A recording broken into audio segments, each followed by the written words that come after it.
Hello everyone and welcome back to CPD Readings. I'm your host as always, CPD. Now in our last episode, episode 4, we met Nil as well as some of his family and friends and just got a general idea of what life was like there in the town. Now in today's episode we'll be continuing on with Nil's story, so we won't be wasting any more time and let's get straight into it. So, the town of Rakashaw, chapter 5. After finishing another long day in the forge, every muscle in my body aches and groans. As we step out onto the main thoroughfare, I can't help but notice people had started to hang out their lanterns for the Dhuosnos festival. The ribbons, which were yellow and red with a black trim showing our town's colours, stretched from one side of the street to the next. Some of the lanterns, which hung from the homes and the front of shops, had pictures drawn on them, the symbols of the god or goddess they would ask for favour. Some few others had the names of cherished loved ones that they had lost. It was a little surprising to see. I knew that the Dhuosnos festival was coming up, but with the wars going on, the lack of food, and the threat of Ebola attacking, I didn't think that people would go all out this year. It's just another reason why I love my home so much. No matter the sadness or strife, it would not stop us from celebrating our dead. It would not stop us from being who we are. Every year, the town would meet in the main square and light candles in memory of those who had passed away.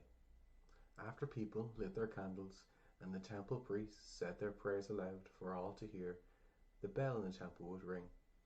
After the first ring, the entire town would go silent. All work stopped. Nobody talked and everyone bowed their heads. It was our way to pay homage to those who had passed on. People say that everyone dies twice, once when your body went to the earth, and again when the last living person who knew you dies as well. But I was a builder, and, even if only in a small way, as long as the town lasted, part of me would live on. Sometimes, after working the forges, I liked to walk through the town, not speaking to anyone, but just looking at tools, shop signs, or anything that I might have had a hand in helping create. I would see the horses and think of their shoes, people building houses, and thought that perhaps my nails and tools were helping make a home. I couldn't build a home, that was far beyond my skill, but I felt that wherever you went and wherever you looked, every little part of the town that had some metal in it had a part of me. It made me feel part of the world, and when it eventually came time for me to meet the dirt, and when people didn't remember me, at least my work would last. The townspeople would meet in the town centre for the festival, gathering at the temple and collecting their candles from one of the guildmasters. Those that lived outside the town tended to not make the journey. As short as it may be, they instead would choose to celebrate the festival surrounded by family in the comfort of their own homes. That's what we did for years until Mum died. That was the first year that our father brought us to the town. I'll never forget it. The first time I experienced a town like this. It was a little strange and almost eerie. I couldn't believe it. No matter what, everyone stopped where they stood after the first bell. Nobody moved, nobody spoke, not till the temple bell chimed for a fourth time. As it did, people went back about their business. Conversations started up again as if they had never stopped. Others simply went back to work. It was truly something I knew I'd never forget. But it wasn't the people, or banners, or even what seemed like thousands of candles that were scattered around the town, that made the image burn into my mind. No, it was what my father had done. Everyone around us started moving or talking again, but not him. He continued to just stare at the candle he lit for his wife, his partner in life, who was taken too early. He stared and stared at that candle. Then, all of a sudden, he broke. Right there, in the middle of the square for everyone to see. But he didn't care. The greatest love of his life was gone, and part of him along with her. He was never the same after she was taken from us. It was like he was in denial until he lit that candle, and as soon as it was lit, it became the sole thing left of her in the world. It was as if the light in his soul had gone out. As the candle dripped and melted, as the hot wax began to coat his fingers and his hands shook, he let out an uneasy breath. He extinguishing the candle, and as it did, it was as if the light in his soul had drifted from his body and left him, seeking her own, wherever it had chosen to rest. A few short months after that, he signed up to the Richmond Brigade, saying he was doing it so he could send home money. The liar. A few days went by, and Nias and Aim came calling, making sure I was still coming to the festival. Admittedly, I preferred to be alone. I loved my brothers and friends. They knew I'd move mountains for them, and I know they'd do the same for me. But gods, I loved to be on my own. The peace that comes with it was almost addictive. But these two Egypts would show up at the wrong time, just to rope me into doing something stupid. Gods, given a few minutes, they would convince me that if I tried, I could jump high enough to touch the moon. They are my brothers too. All five of us, Nath, Mas, Nias, and Aim, all make our way to the festival, leaving early enough to accommodate Nath and to make sure that he was able to get somewhere to sit during the festivities. On the walk in, Nias pulls a bottle from the inside of his coat and looking at us with his trademark half grin, saying, "Well, boys, it's festival night. Time to get into the spirit of things, eh?" he says, giving the small bottle a little shake. As a group, we audibly sigh, except for Mas, who seemed to think the joke actually funny. Or maybe he was just hoping that if he laughed, he'd also be allowed to partake in this particular festive spirit. "Oh gods, really?" Aim asked. "Hey, no one ever accused me of being the funny one. Just the smartest, best looking, best of women, and the one with their head furthest up their own arse," Nat said, cutting him off. Everyone gave a quick laugh, but I sensed a little more venom in my brother's voice than I was used to hearing. Nath was always quick with the comment, but he had a way of saying whatever he wanted, and it was always taken as a joke, and usually was. He could change someone's mood with a quick joke or a cutting remark, depending on whatever mood Nath seemed to be in that day. It was something to see, but on rare occasions he would make a joke, and there would be venom in his voice. Actually, now that I was thinking on it, that tone was usually reserved for Nas. I'd better keep a closer eye on that. Nas takes a long swig from his bottle. A few seconds later, he pulls the bottle from his lips, and as he does, almost coughs up one of his lungs. One hand on his knee, still clutching the bottle, the other pressed tight against his chest. After a few seconds of persistent coughs, he holds out the bottle as tears gather in his eyes, a slight rasp to his voice. "Ugh, a bit more of a bite than I was expecting," he says, through the last of his coughs. "But still, it'll do the job." Taking the bottle from his outstretched hand, "Well, I'd never say no to a free drink," Aim says, giving the mouth of the bottle a wipe with his sleeve. And just as Naas had, Aim, coughing up half of what he had just drank. "Feckin' hell, what even is that?" Aim managed to rasp out in between coughing, spluttering, and spitting out whatever remnants of the drink were still in his mouth.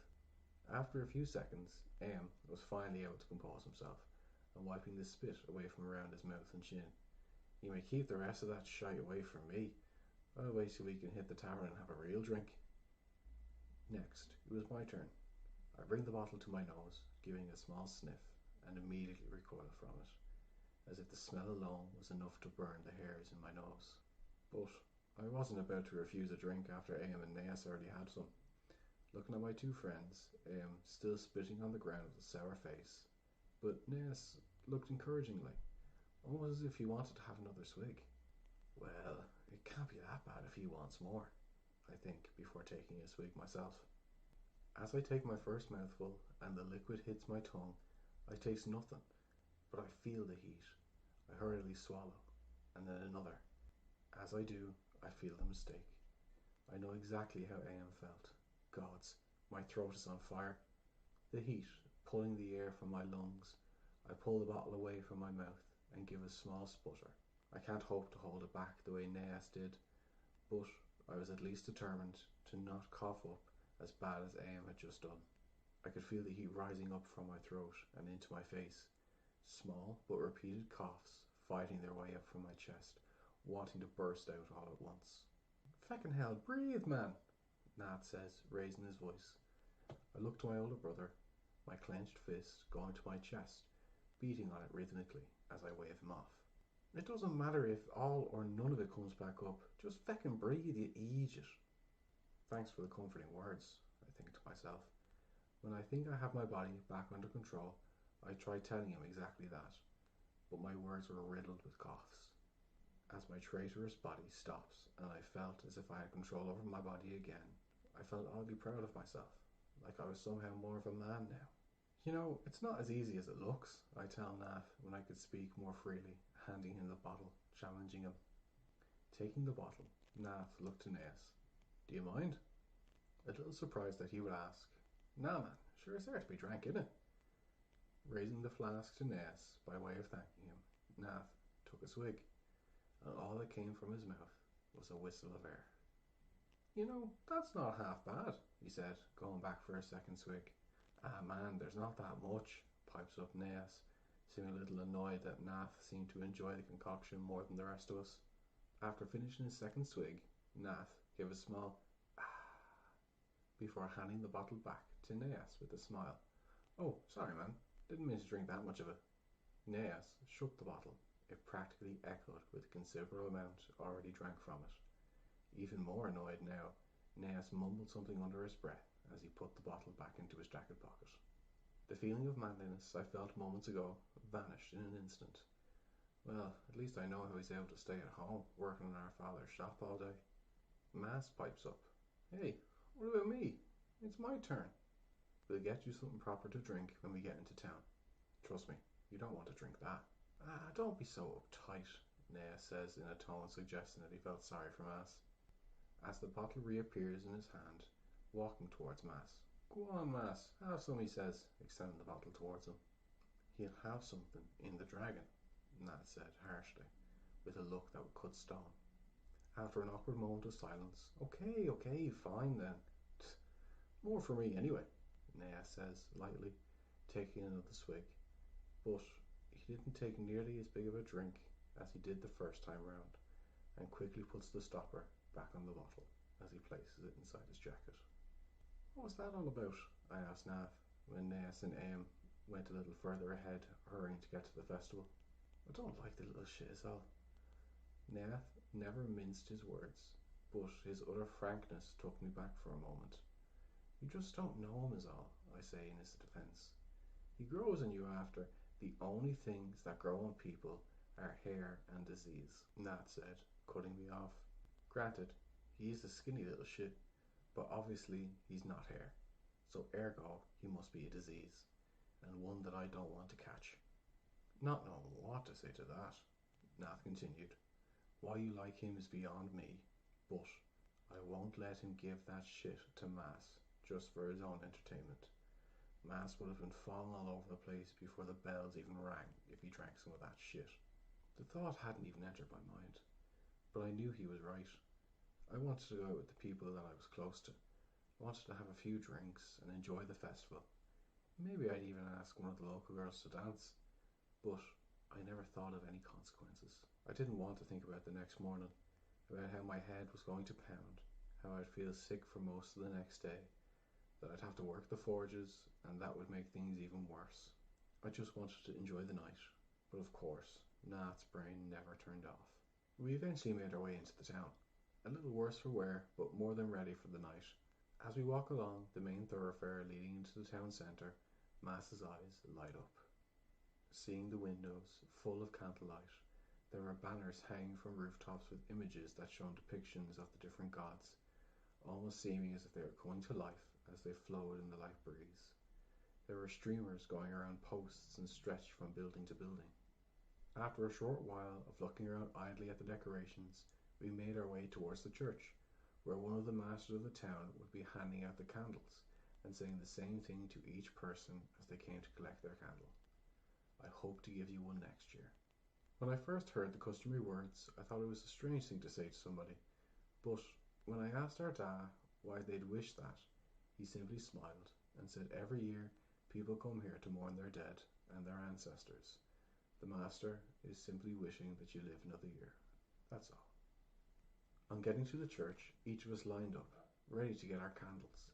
Seeing the length of the line, I tell Mass and Nat to grab somewhere to sit close by, and I'd get their candle. Mas wanted to get his own candle complained, but Nath, he was grateful. Making the long walk with his crutches was hard enough for him, and he didn't relish the idea of standing in line and waiting for what could have been an excruciatingly long time. After convincing Mas to not let their brother sit by himself, Mas reluctantly followed after Nath, as I made to catch up with Am and Nes, who were waiting off to the side. "Thanks for waiting," I say, after joining up with them. Nes hands me the small bottle again. It was almost empty now. Finishing it off, I tried to hand it back to him. "And what do I want with an empty bottle?" Nes laughed and walked towards the church. After a while of waiting, we finally got to the front of the line, where the old Master of Commerce was giving out the candles this year. "No wonder it took so long to get here this year," moaned Nes. "Old Choct wants to chat with everyone that comes by. Remember last year, when the Master of the Guard was handing out the candles? All he did was say the words and then move on to the next person. It took like 10 minutes to get from the back to the front. It was great." As we reached the front, Nes and I nod in respect and receive our candles.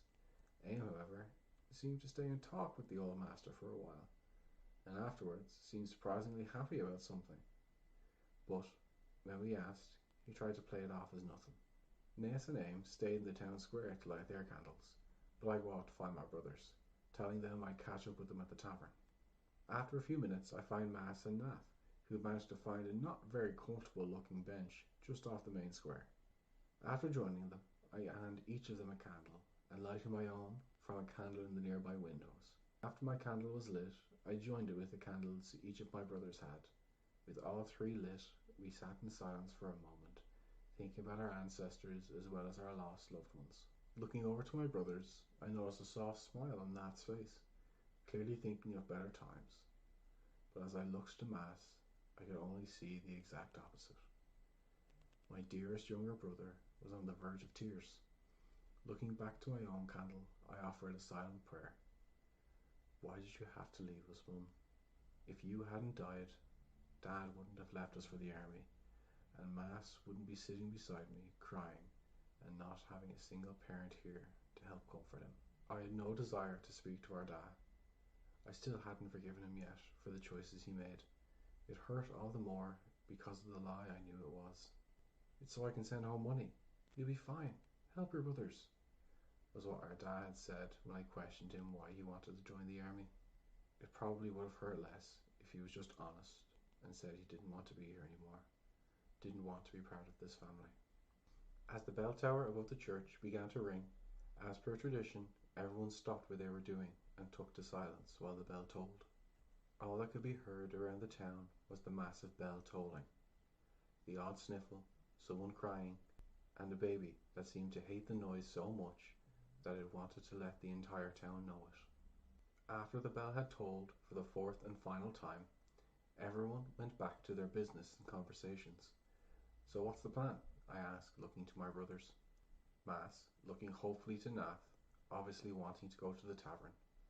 If we didn't, he would complain and argue, but in the end of the day, we all knew that if Nath spoke against the idea, that would be the end of it. Nath, seeing the look on Mas's face, made a show of rubbing his stomach. "Well, I don't know about you two, but I'm starving and in the mood for some good music. I say we go to the Dragon. What do you think?" Mas nodded eagerly, giving my older brother a warm smile. "I think that's a great idea," I chime in. As we arrived at the tavern, the festivities were in full flow. Musicians were playing and the place was full to the rafters of people celebrating. And judging by the smoke starting to fill the room and the already sticky floors, people had been clearly celebrating for a while. Over the din of the crowd, I could faintly hear my name. Looking around, I spot both Aim and Nes. Clearly, they hadn't stayed in the square very long. They had managed to get a table with a couple of extra chairs. "Go sit with them. I'll bring down the drinks," I shouted to them, pointing to where the others were already enjoying a round. After a round or two, everyone was as merry as one could be. We played a few drinking games, and before we knew it, everyone was talking in a dull roar, laughing at the simplest of jokes as if it were the funniest thing any of us had ever heard. Feet were stomping to the rhythm of the music as we sang along. Without noticing it, it became dark outside, and Nath, getting my attention by jabbing one of his crutches into my shin, leans over to shout in my ear. "Aye, listen, it's getting late, and I gotta open the shop tomorrow. I'm heading off. I'll take Mass with me. Don't stay too long, yeah? Yeah, sure thing, brother. I won't stay too much longer anyway, I reply, with some effort to not slur my words as I spoke. Alright, Mass, say your goodbyes to Nil and the boys. We're heading. Mass's face, turning a slightly concerning shade of white, looked at me, his eyes going to a slit, and nodded without complaint as he stood up and hugged me. Alright, see you later, he said, hiccuping. After Nath and Mass made their way out of the tavern, I turned to look for Neas and Ian. Ian was head down on the table, snoring away, knowing he wouldn't be much for conversation, and also thinking that if he went over to him, that I'd end up having to drag his drunken arse home. So instead, I convinced myself that the better option was to let my friend sleep it off for a little while longer, and decided to look for Aeneas instead. Looking around the still-packed tavern, all by my vision taking a few seconds to refocus every time I turned my head, I eventually find him. And of course, as usual, he had made a new friend and was keeping himself busy with her. Well, that's no good, I think to myself as I started looking around to see if I could find anyone I even wanted to speak to or share a drink with. Hello, stranger, said a voice from behind me. Without time to turn or reply, I found myself wrapped tightly by thin arms. A little confused, I turned my head, trying to see whoever it was that had such a tight grip on me. As I half turn, my attacker's head pops up as she rests her chin on my shoulder. Hey, brother. My eyes struggling to focus on her face. Effie? I ask. I feel the tight squeeze give way as my eyes mercifully start working again, a wide smile splitting my face as I see Effie. Effie, I say aloud as I wrap her in my arms, giving her a proper hug. Effie had a mousy face with curly brown hair. She was a little strange to most people, but I just figured they didn't understand her. Effie was someone I felt a kinship with. Like me, she didn't want to waste her time in conversation or activities that didn't interest her, and because of that, people would describe her as flighty or away with the clouds. But I knew that Effie was easily one of the happiest people I had ever met. She could always be found with a smile on her face. She was someone that truly enjoyed life. Now that I think about it, I don't think I'd ever seen her any other way. It had been months since I had seen her. I wasn't as close to her as I would be to Neas or Aim. If they were like brothers, Effie was more like a sister who had moved to a different town and didn't visit often. So, whenever she decided to come home, I was always genuinely happy to see her. We would catch up on what was going on in each other's lives, share some laughs, and complain about work. Eventually, she would jokingly complain about me dating all of her friends, though in truth, over the years that I had known her, I've only dated two of them. But it was a running joke that we had, and it was just ours, and I liked that. Then, we wouldn't see each other for a few months, and when we would see each other again, we'd do it all over again. Then, we wouldn't see each other for a few months, and when we would see each other, we'd do it all over again. It was a strange friendship, but one I cared about. After a few minutes of exchanging news and stories, I ask, So, who are you here with? Oh, looking to see if Mirth is here too? She replies with a smile that reached her eyes, forcing them to become narrow slits of blue. She's over by the bar now, if you're bored of talking to me already, she says mockingly. I had dated Mirth about a year ago, only for a short time, but I quickly grew disinterested in her and broke it off. It seemed to go that way quite often, even outside of dating. I would meet people, become quick friends, and just as quick I would grow disinterested. I knew that I was the one that was a bit strange, that it wasn't normal for people to not get along with each other. Or maybe it was just that other people pretended to be friends. I simply didn't have the energy for that. Mirth? I ask in mock surprise. Sure, I've already dated her. Why would I want to know where she is? Effie's eyes shoot open in a laughing shock. Don't you have any new friends yet? I quickly followed up with, continuing our usual jokes. No, I don't, you whore, she says, punching me lightly in the arm, as we both laugh and finish off the rest of our drinks. Effie was a bit of a lightweight when it came to drinking, but she never shied away from it. I think that was one of the reasons I liked to spend time with her. She was honest with what she said and did. I found that honesty refreshing. So you didn't bring anyone with you tonight? She asks. You just missed Nath and Mass, I tell her. They left to go home only a few minutes before you found me. Mass is old enough to drink? Effie asks in surprise, thinking that he was much younger than what was normally considered drinking age. I murmur, hesitating, before looking over my shoulder to lean in conspiratorially. Old enough to drink, but not old enough to order, I say with a laugh. You are a terrible older brother, she says, laughing as well. Other than them, I came here with that sleeping beauty, I say, pointing to Aim, who is still lying on the table, his tankard still held firmly in one hand. And the actual whore over there, I say, pointing at Naas, who is running his fingers through a girl's hair, who is clearly loving the attention. What about you? I'm not making an enemy of a jealous lover, am I? I ask through a small chuckle as I exaggeratingly look over my shoulders again.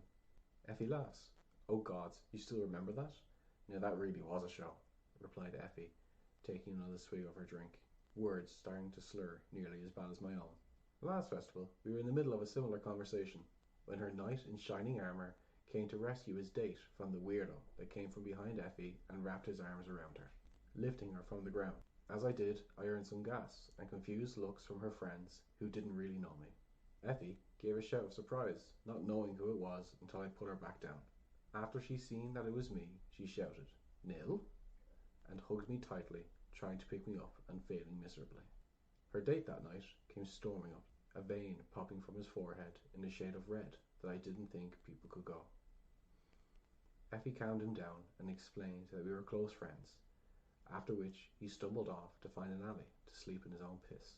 She broke it off shortly after that. No date tonight, just here with a few friends. As soon as she said it, her eyes shot open. That I may have abandoned somewhere around here when I saw you. Jumping to her feet, I'll be back in a minute. Be a good lad and order us some more drinks, would you?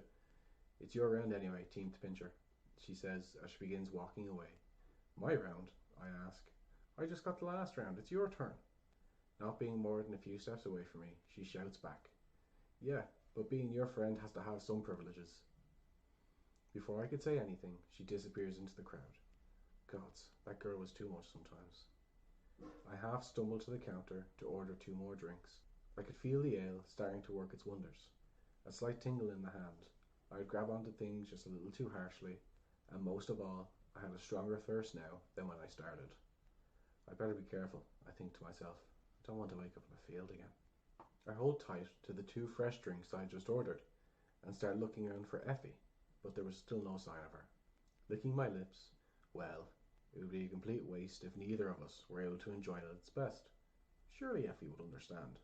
Understand? This is Effie, I think to myself. She would have them both drank without even thinking about waiting for me. Then, to add insult, she'd tell me that I had taken too long, that my drink seemed lonely after she had finished her own. I lift my mug to my lips and take 3 long gulps, letting out a deep, satisfying sigh. You are proof there is a God, I say, looking at my drink and letting out a small laugh. Not even gentlemanly enough to wait until I got back. Typical Nil. Turning, I ready myself to give her all the well-thought-out reasons that I had just used on myself. But when I turned, she wasn't alone, and my tongue turned to lead. She was with a girl I hadn't seen before, slightly younger than Effie. She was average height for a girl her age, but her every other feature was as if the gods had used her likeness to design the world. Her hair was as black as night. It seemed not to shine in the candlelight as much as drink it in. Her eyes were a gleaming emerald green with specks of brown and a hint of a smile on her face. I stand there, dumbstruck. She's the most beautiful creature I have ever seen. Effie coughed slightly, clearing her throat, breaking me out of my stupor. Gentlemanly enough. Not very ladylike to, I'm more of a lady than you are a gentleman, said Effie, cutting me off mid-sentence, taking a half step towards me. I'm sure you had something clever to say, but we don't want to hear it, and we're thirsty. I know you didn't have the manners to wait for me, but I hope you didn't drink mine as well, did you? She asks as she moves past me to grab the other mug on the counter. Since my sister isn't polite enough to make an introduction, my name's Nil, I say, holding out my hand. Or, she replies quietly, taking my hand and giving it a delicate shake. I stand there for a moment, repeating the name. Or, gods, those eyes, I think to myself. When I looked into those eyes, time seemed to stand still. I was getting to it, Effie said from behind, trying to push me out of her way before giving up and walking around to stand beside Or. Or, this is my non-brother brother Nil. He usually works in the blacksmith's, which means most of the time he's dirty, grubby, and smelly. But at least he washed up tonight, she said, over the top of her mug. Non-brother brother? Asked Or. Well, when we were younger, our families were close friends, and it was my turn to cut Effie off. We've been friends for a long time, I say, and a little more kindly. We've always looked out for each other. Effie and I look to each other, more than one good memory shared between the two. So my round, was it? Asked Effie. What? Oh, no, sure, I already got the round. What's one more? I say quickly, turning round and getting a third mug of ale. So, I begin. I don't think I've seen you around here before. Has Effie lured another unsuspecting victim into becoming her friend? You make me sound like a woods witch, laughs Effie, slightly affronted over the accusation. Or gave a small laugh, placing her mug back on the counter. If you really must know, Effie started. We're cousins, blurted out Or. It was her turn to cut Effie off, trying to involve herself in the conversation more than just standing there with the mug in her hands. Our fathers are brothers, and when Effie and her family came to visit last week, I asked to go back with her. My family work on a farm, just north of here. I wanted to see the festival and spend some time in the town. Or continued to talk about her family and what life was like on the farm. She did it all with the confidence of a wood mouse. But the longer that Orr spoke, the more Effie encouraged her. As she began prompting her with stories of when they were young girls, I could see her confidence soar, and she seemed to change from someone that seemed to think people wouldn't want to listen to her stories to someone who relished in having found a captive audience. She was beaming and eager to keep telling her stories. Of course, the rounds of drink were helping as well. I kept asking questions, wanting to know more about her, as if everything she said just wasn't quite enough. As if I were dying from thirst and drinking from a cup that was just too small. As she told her stories, she would laugh and smile. Her laugh wasn't a small laugh, like you would imagine coming from such a slight thing, but a loud laugh, a laugh made to be heard, and I loved that infectious laugh, that glowing smile. I shared some stories of my own, and quickly found that no matter what story I told, whether it was with Neas and Ian or Effie, it usually ended with, and then we got stupidly drunk. It was usually the better way to finish a night anyway. We sat for a while, drinking and talking, and suddenly I realised that I hadn't so much as looked at Effie as soon as Orr started to speak. But when I turned to involve Effie in our new small world, she wasn't there. Strange. When did that happen? Shit, I think to myself, I'm going to pay for this the next time I see her. But I didn't care. And almost as if she was reading my mind, or maybe just like me, she hasn't noticed Effie leaving either? Or returned to see Effie missing. Oh damn it, where did she go? I need her to help me get home. I really don't know the town. I'm just going to walk around and see if I can find her. I hope she hasn't left already. And all of a sudden, her short-lived confidence disappeared. Would you mind waiting here for a bit? She said shyly. If I can't find her, I'd like at least one face that I know here. I won't move a muscle, I say, taking another swig. But I can't speak for my arm. It has a mind of its own whenever drink's involved. They share a quick laugh before Orr takes a swig of her own mug.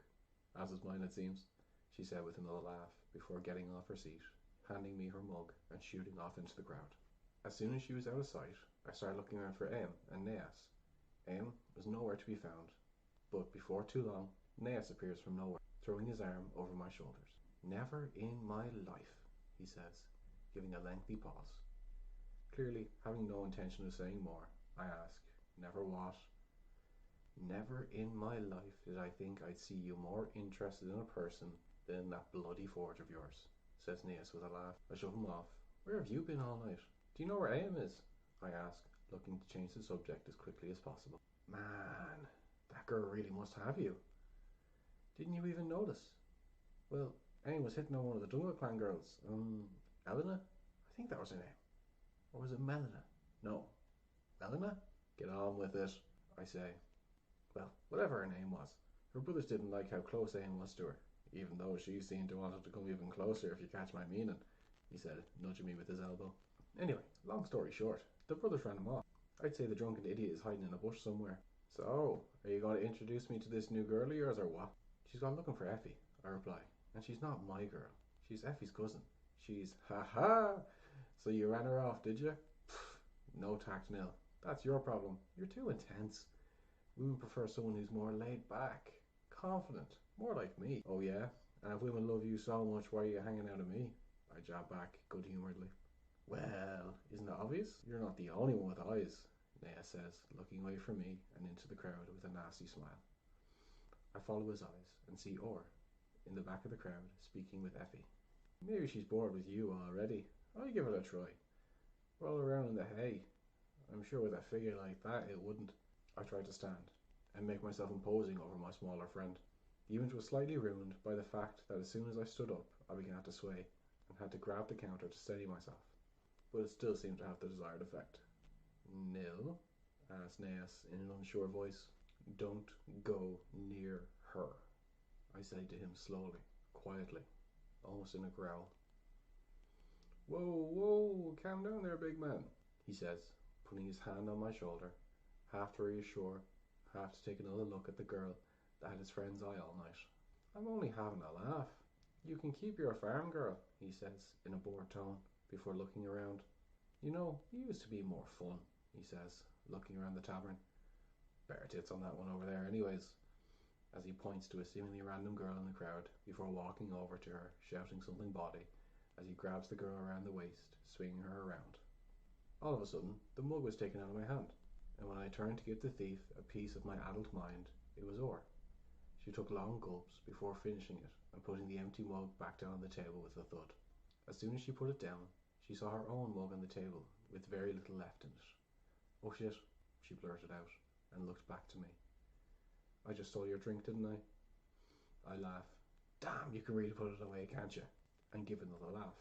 Well then, this round's on you, I guess, I say, pointing towards the bar with my thumb. I'm sorry, but we have to go, she replies. At the sound of those words, I felt like a giant had punched me in the gut. Effie says it's getting late, and we have to be up in the morning. It was great meeting you, Or said, and hugged me tightly, staying there a little longer than I thought she would, but like her stories, it was all over too quickly. Letting me go. Hopefully I'll see you around? Absolutely, I reply, with a bit more excitement than I may have shown if I hadn't been drinking all night. Feeling my face redden, I coughed to clear my throat. I mean, yeah, I'd like that. She looked at me, her own cheeks now reddening, whether it was from the heat in the tavern, the drink, or my clear excitement over the thought of seeing her again. I didn't know.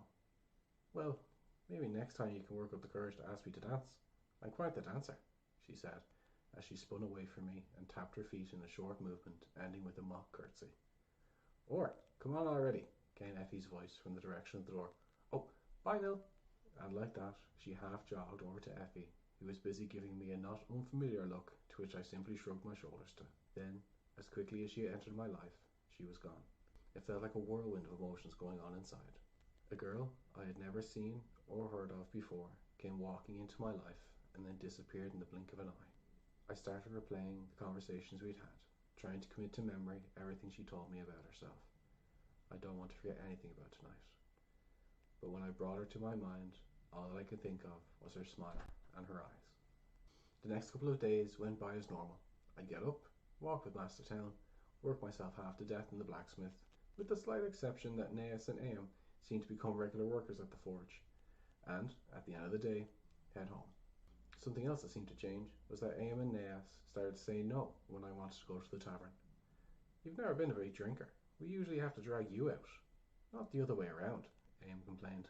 We don't have enough to go out every night, moaned Naas. It's not about going out to get sloshed though, is it? You're just hoping to run into her again, aren't you? Naas said. Hoping to run into who? Am asks. Oh yeah, I forgot. You were off pissing yourself in a horse stall over the thought of the Dungle brothers finding you after you chatting up their cousin. I wasn't pissing myself, exclaimed Am. Pissing yourself, said Naas in a melodic tone. I said I wasn't. Not being able to help myself, I interrupt. Naas, will you stop? And pausing for a moment, trying and failing to keep the smile from my face, taking the piss out of Am. Naas and I laughed, while Am's face just kept going a deeper shade of red. After a few seconds, Naas remembered what we were talking about. Anyway, like I was saying, you didn't see our angry tower of a friend here falling in love with a farm girl. A farm girl? Am asked, walking to stand beside Naas. Yeah, one of Effie's friends, I'm guessing. Her cousin, I reply in a low voice. Her cousin? Exclaimed Naas. What, she run out of friends you thought were cute? Starting to go for her family? Oh, come on, I've dated two of her friends. Am and Naas looked at each other. I didn't like that look, but instead of asking about it, I figured I'd just let it go. The poor girl, Am said. I'd say so, agreed Naas. Our angry tower of ours has his eyes set on her. She won't stand a chance, Naas joked. I meant Effie, replied Am. I look at Am, puzzled. What do you mean? I mean, she's always so happy to see you. You see the look on her face whenever she sees you, right? I think she's in love with you, and all you do is date whoever's around her. I didn't quite see it the same way Aim did, but thinking about it, I couldn't exactly find fault with my friend's words. Well, apart from him thinking Effie was in love with me. It's not like that between me and Effie. I mean, she's like a sister. Gods, I've known her longer than I've known you, Aim. There's nothing romantic there. Besides, it's nothing like that. I just wanted to go out was all. I lie. Naas sticks out his tongue and blew, making a farting noise. Bullshit. I call bullshit on that one, he says. We both know that the only reason you want to go out is you're hoping to run into her again. Then, a little more jovial, admit it, you're smitten, aren't you? Naas finishes with a sly grin.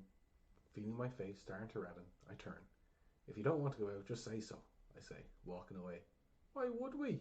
Naas shouted after me. You'd only ditch us again the second you came walking through the door anyway.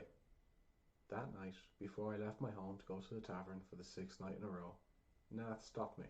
You're going to the tavern again tonight? I'll only be out for a little while, I reply weakly, knowing that I'd be there for hours. You're one out too much, man. With the way you're drinking, we won't have enough to pay the landlord for this season, he joked. Besides, I'm not drinking tonight. I just need to get out of the house for a while, you know? Go for a short walk is all. Well then, replied Nath. You're just going for a short walk. Take Mass with you. He's been seeming down since the festival and won't talk about it. Well, not with me at least. Sighing. Fine, I'll bring him with me, I say as I half turn and shout, Yo, Mass! Mass poked his head out from around the upper level of their home. What's up? Come on, Pipsqueak, we're going for a walk. Mass beamed a smile, and his head disappeared while he shouted back, Yeah, okay, just give me a sec, I'll be right down. A few moments later, Mass came climbing down the ladder that led to the upper floor where they slept, a ball under his arm.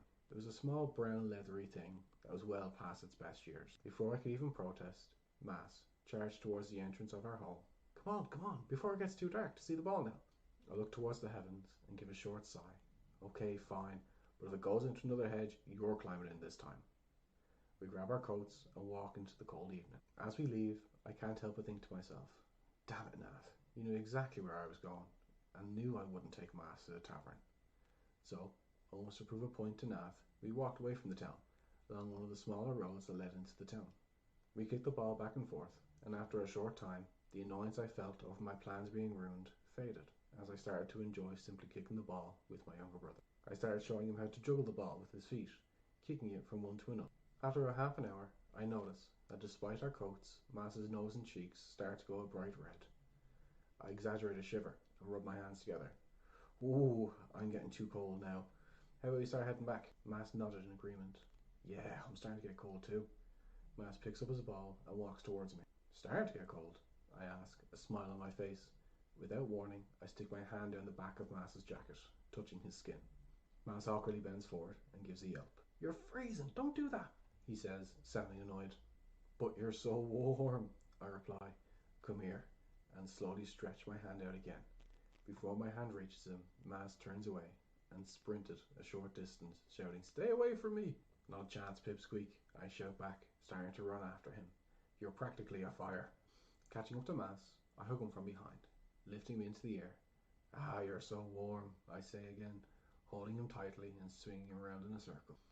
As we spin, Mass begins half shouting, half laughing, to be put back down. Setting him back on his feet, I begin making a show of being dizzy, taking large, uneasy steps, knees shaking all the while. Mass, thinking it looked funny, began copying me, the pair of us laughing and panting for breath all the while.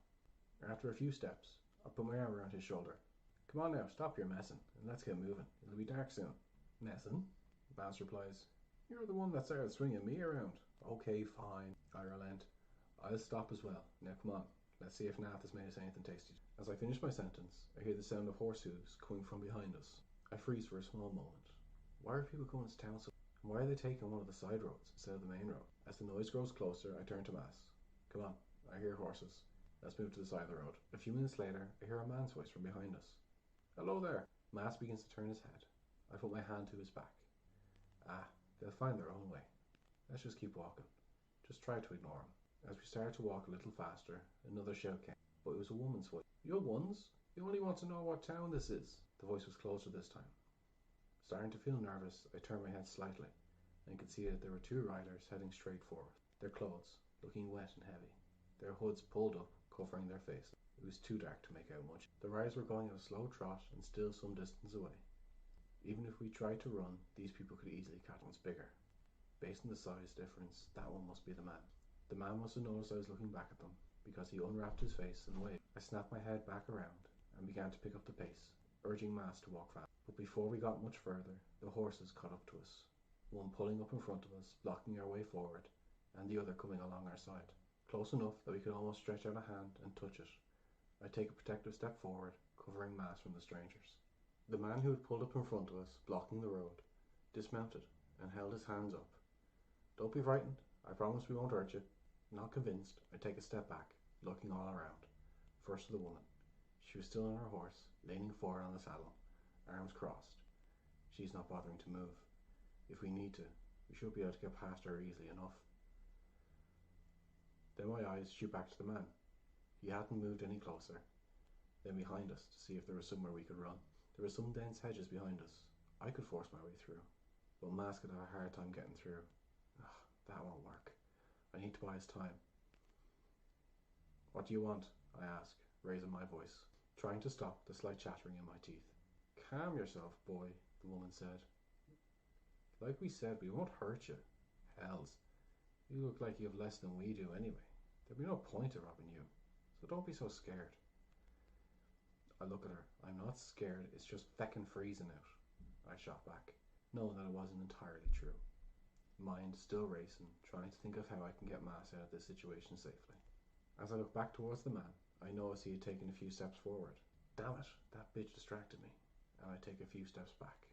But not before noticing the look of annoyance on the man's face. But it wasn't at me, it was at the woman. Shut up, Arkwen, you'll frighten them even more. Getting down to one knee. Here, says the man, as he pulls out a gold coin. Here, take it, we mean you no harm. Still not convinced, I stand firm. Keep your coin. What do you want? The man just smiled. My name is Dalmath. Dal to my friends. And that idiot is Arkwen. She has no. The man, obviously trying to be funny. And it seemed to work. I could feel Mas giving a small chuckle from behind me. What's your name, young man? Nil, I reply. What do you want? Well, Nil, it's like you said. It's freezing outside tonight, and my friend and I are looking for the town of Rakashaw. You see, we're errand riders for our master, and are looking for the proprietor of the Coloured Dragon Inn. Are we far from the town? Still not trusting them, but wanting to get away from these strangers as quickly as possible. I figure being compliant was probably the safest option right now. I point towards the town. Less than half an hour's ride that way. The Coloured Dragon is on the far end of town.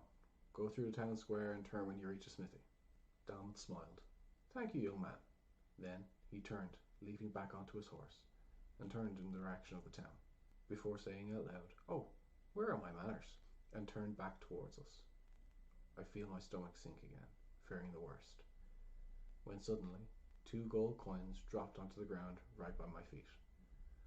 One for your directions, and one for the smaller one for laughing at my joke, the man said in a kindly tone. Come on, Arkwen, we don't want to keep our friends waiting. And with that, the 2 galloped off, but not before the woman gave us a look that reminded me of the look I'd give the underneath of my shoe when I'd found something unsavoury. I let out a sigh of relief. Mas walked around and picked up the 2 gold coins. He rubbed them on his jacket to clean them, and stared at them, not having seen a gold piece before. Wow, Nil, look at these. Put them away, and let's get going. And that is the end of today's episode, episode 5. Now, we are about a quarter of the way through our book now, so we finally have all of our characters introduced and our setups done, so there'll be a little bit more pace to the rest of the story. So I do hope that you've enjoyed it so far, because it's only going to get better from here. I hope you enjoy this for the rest of that journey, but until next time, be seeing you.